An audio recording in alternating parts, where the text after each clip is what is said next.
जब धरती पर पाप बढ़ता है, धर्म की हानि होती है, तब मैं आता।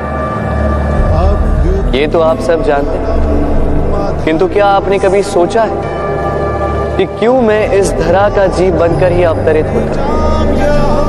क्यों मैं मनुष्य के रूप में आपके बीच में रहता?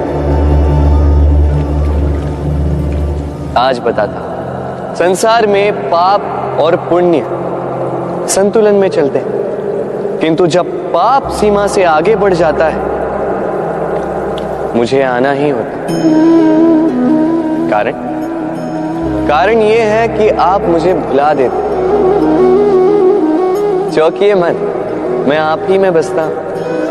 बस आप स्वयं के भीतर बसे परमात्मा को भूलने लगते हैं। इसलिए मुझे आना पड़ता है आपको ये बताने कि सारी शक्ति आप में ही समाहित है।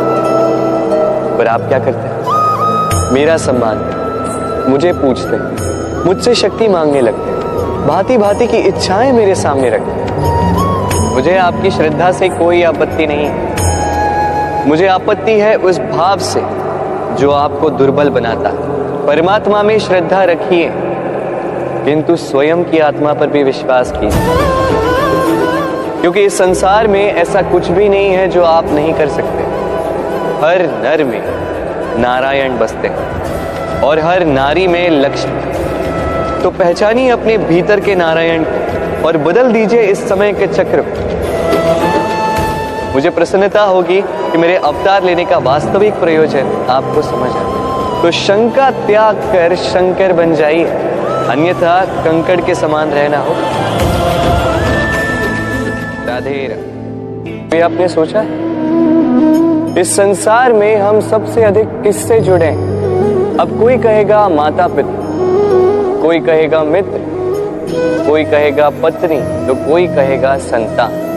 नहीं, यदि इस संसार में हम किसी से जुड़े हैं तो वो है समय।